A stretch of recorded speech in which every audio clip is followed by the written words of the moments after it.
আজানের সময় পেশা পায়খানা করা যাবে কিনা, গাছের মেহেদি পাতা কি পায়ের নখে দেওয়া যাবে? অনেক জায়গায় লেখাটা দেখেছি ফু দিয়ে মোমবাতি বন্ধ করলে দারিদ্রতা আসে। এটা কি সঠিক? জন্ম নিয়ন্ত্রণ জায়েজ আছে কিনা? সঠিক নিয়ম বললে উপকৃত হব। স্বপ্নদোষ এটা হয়েছে কিনা আমি শিওর নই বা মনে নেই, তাহলে কি করা দরকার? 4 রাকাত সুন্নাত নামাজে প্রত্যেক রাকাতে সূরা ফাতিহার পর কি সূরা মিলাতে হবে? বাতের ব্যথার জন্য এক জাতীয় পাথরের মতো দেখতে এক প্রকার বস্তু লাগানো ব্রেসলেট যা হাতে ব্যবহার করা হয় আবার পায়ে কালো রাবারের মতো ব্যবহার করা হয়, সম্পর্কে হুকুম কি? বাচ্চারা অনেক সময় নিজের ছায়ার সাথে খেলা করে, এদিকে কোনো ক্ষতির সম্ভাবনা আছে? অজু করে ফেরার পথে পুরুষ লোকের সাথে দেখা হলে বা কথা বলতে হলে তারপর নামাজ হবে কিনা, নাকি আবার অজু করতে হবে? প্রিয় দর্শক, ইতিমধ্যে যে সমস্ত প্রশ্ন আমাদের সামনে চলে এসেছে তার মধ্যে থেকে প্রথম যে প্রশ্নটি আমি দেখতে পাচ্ছি তা হলো শারমিন আক্তার, আপনি জানতে চেয়েছেন স্বপ্নদোষ এটা হয়েছে কিনা আমি শিওর নই বা মনে নেই, তাহলে কি করা দরকার? শুধু স্বপ্নে দেখেছেন কিন্তু কোনো ভিজা বা স্বপ্ন দোষের মাধ্যমে বীর্যপাত হয়েছে এরকম কোনো আলামত যদি আপনি না দেখেন তাহলে সেক্ষেত্রে আপনার গোসল ফরজ হয়নি।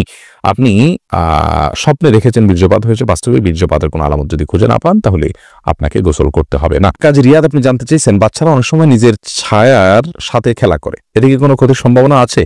না, বাচ্চারা নিজের ছায়ার সাথে খেলা করলে এর জন্য বিশেষ কোনো ক্ষতির কথা আছে বলে আমার জানা নেই। মেহনাজ পারভিন, আপনি জানতে চেয়েছেন অনেক জায়গায় লেখাটা দেখেছি ফু দিয়ে মোমবাতি বন্ধ করলে দারিদ্রতা আসে, এটা কি সঠিক? এটি কুসংস্কার। ফু দিয়ে মোমবাতি বন্ধ করা জায়েজ না, ফু দিয়ে মোমবাতি বন্ধ করলে দারিদ্রতা আসে এরকম কোনো বিশ্বাস রাখা জায়েজ নেই। দারিদ্রতার সাথে এগুলোর কোনো সম্পর্ক নেই, এগুলো কুসংস্কার, এমনটি বিশ্বাস করা যাবে না। এটি বিশ্বাস ছোট শিরকের অন্তর্ভুক্ত হবে। বরং ফু দিয়ে মোমবাতি নেভাতে গেলে যদি আগুন ডানে বামে ছড়াতে পারে সে ভয় থাকে তাহলে ফু দিবেন না, হাত দিয়ে নেভাবেন, সেটি ভিন্ন বিষয়, কিন্তু এর কারণে দারিদ্রতা আসে এরকম কথা সঠিক নয়। সফিবুর রহমান, আপনি জানতে চেয়েছেন সুন্নত পদ্ধতিতে গোসল করার জন্য প্রথমে ওযু করলাম, তারপরে সারা দেহে সাবান মেখে গোসল করলে আবার কি ওযু করতে হবে? না, এরপরে আর ওযু করার প্রয়োজন নেই।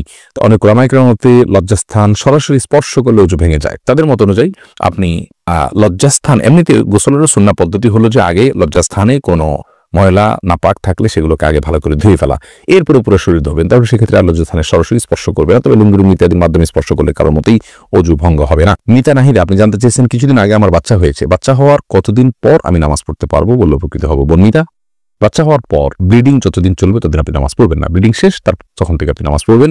এটাকে নেফাস বলা হয়। নেফাস বা সন্তান প্রসব পরবর্তী যে ব্লিডিং, এই ব্লিডিং শেষ হয়ে গেলে আপনাকে সালাত আদায় করতে হবে। তবে ব্লিডিং এর সর্বশেষ সীমা হলো 40 দিন। 40 দিন পর্যন্ত যদি ব্লিডিং বন্ধ না হয় তাহলে 40 দিনের পরে ব্লিডিং থাকলেও আপনি সালাত আদায় করবেন। তানিয়া ইসলাম, আপনি জানতে চেয়েছেন অজু করে ফেরার পথে পুরুষ লোকের সাথে দেখা হলে বা কথা বলতে হলে তারপর নামাজ হবে কিনা, নাকি আবার অজু করতে হবে? না বোন, কোন পুরুষ লোকের সাথে অজু করার পর যদি দেখা হয় বা কথা হয় তাতে আপনার অজু ভঙ্গ হবে না। অজু ভঙ্গ হওয়ার সাথে এর কোনো সম্পর্ক নেই। কেউ যদি অজু করার পর কোনো পুরুষের সাথে অন্যায়ভাবে দেখা দেন, হারাম ভাবে দেখা দেন, হারাম কথা বলেন, তাহলে ঠিক গুনার কারণ হবে, ভিন্ন কথা, কিন্তু এর ফলে অজু ভঙ্গ হবে না। অজু ভঙ্গ হওয়ার সাথে অজু ভঙ্গকারী বিষয়গুলোর সম্পর্ক, যেমন অপবিত্র কোনো কিছু শরীর থেকে বের হলো কিনা, ঘুমালেন কিনা, অজুভঙ্গের কোনো কারণ পাওয়া গেল কিনা, এর সাথে হলো অজুভঙ্গের সম্পর্ক। সোহেল রানা সুজন, আপনি জানতে চেয়েছেন বাতের ব্যথার জন্য এক জাতীয় পাথরের মতো দেখতে এক প্রকার বস্তু লাগানো ব্রেসলেট যা হাতে ব্যবহার করা হয় আবার পায়ে কালো রাবারের মতো ব্যবহার করা হয়, সম্পর্কে হুকুম কি?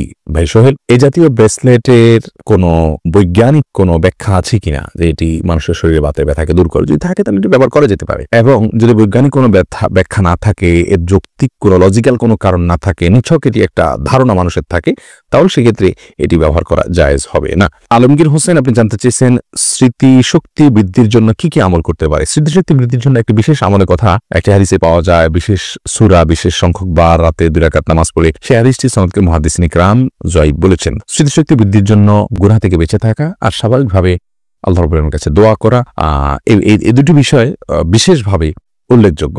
আর নির্দিষ্ট করে বিশুদ্ধ হাদিসে স্মৃতিশক্তি বৃদ্ধির জন্য কোনো আমলের কথা বলা হয়েছে বলে আমাদের জানা নেই। তমা আহমেদ জানতে চেয়েছেন আজান দেওয়ার সাথে সাথে নামাজ পড়া যাবে নাকি আজান শেষে পড়তে হবে? আজান যখন চলছে তখনও কেউ চাইলে সালাত আদায় করতে পারে, কোনো অসুবিধা নেই। বিশেষ করে মা বোনদের কথা বলতে পারি, ওয়াক্ত হওয়ার সঙ্গে সঙ্গে তারা সালাত আদায় করবেন। মসজিদে আজান হচ্ছে, আজান শেষ হলেই তাকে সালাত আদায় করতে হবে এমন কোনো বাধ্যবাধকতা নেই।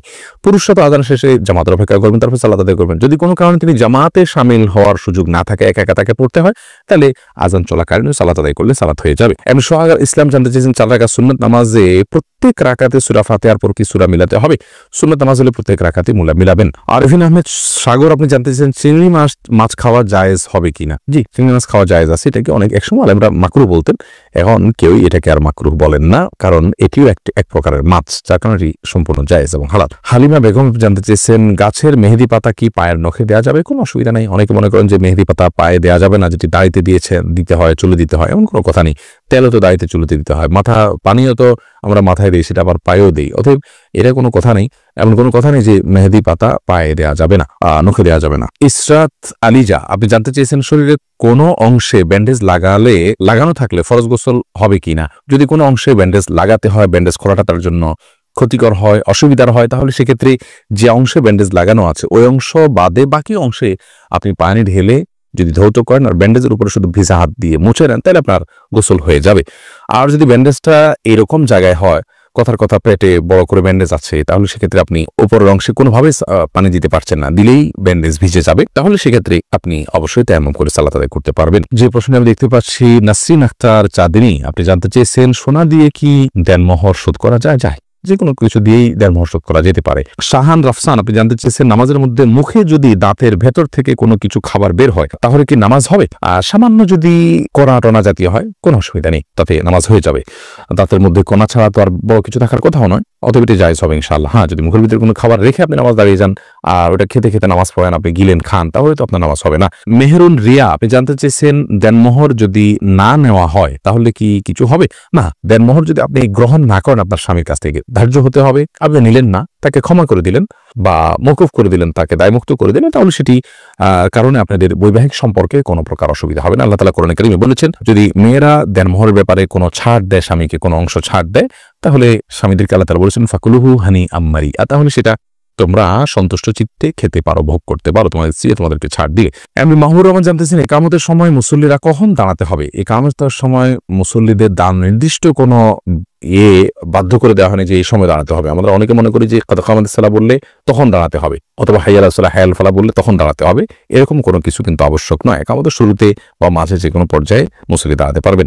মোহাম্মদ আবু জাহেদ আপনি জানতে চেয়েছেন, জন্ম নিয়ন্ত্রণ জায়েজ আছে কিনা? সঠিক নিয়ম বললে উপকৃত হব। জন্ম নিয়ন্ত্রণ করা ইসলাম শরীয়তের দৃষ্টিকোণ থেকে জায়েজ রয়েছে দুটি শর্ত সাপেক্ষে। প্রথম শর্ত হলো, সন্তান জন্ম নিলে সে কি খাবে বা তাকে আমি কি খাওয়াবো, এই মুহূর্তে আমার উপার্জন নেই, অথবা এই মুহূর্তে তার জন্ম হলে আমি অর্থ কষ্টে ভুগবো, এরকম শঙ্কা থেকে জন্ম নিয়ন্ত্রণ করা জায়েজ নাই। কারণ আল্লাহ রাব্বুল আলামিন কোরআনে কারীমে বলেছেন, লা তাকতুলু আওলাদাকুম খাশিয়াতা ইমলাক নাহনু নারযুকুহুম ওয়া ইয়াকুম, তোমরা তোমাদের সন্তানদেরকে কি খাওয়াবে এই চিন্তা থেকে হত্যা করে ফেলো না, কারণ আমি তাদেরকে এবং তোমাদেরকে উভয়কে রিজিক দান করব।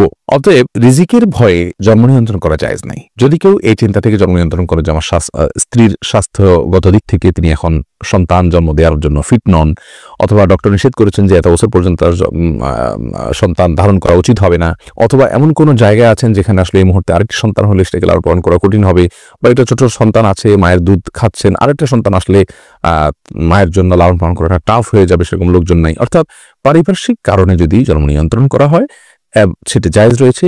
দ্বিতীয় শর্ত হলো যে যদি স্থায়ীভাবে না করা হয়, অস্থায়ীভাবে করা হয়, সে অস্থায়ীটা 2 বছর 4 বছর 6 বছর 10 বছর পর্যন্ত হতে পারে, সমস্যা নেই।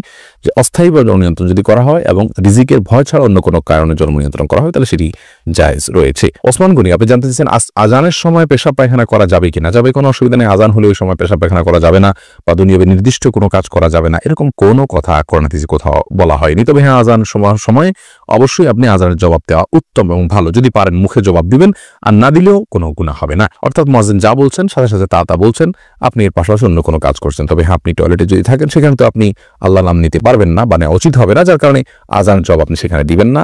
অর্থাৎ এক কথায় আজানের সময় টয়লেটে কেউ থাকলে টয়লেটে থাকতে পারেন, পেশাব পায়খানা করতে পারেন বা অন্য যে কোনো কাজ করতে পারেন, কোনো প্রকার নিষিদ্ধ নয়। এমন কোনো কাজ যদি করেন যেখানে থেকে আজানের মুখে জবাব দিতে পারছেন, তাহলে জবাব দিবেন, সেটি সওয়াবের কাজ, আর না পারলে দিবেন না।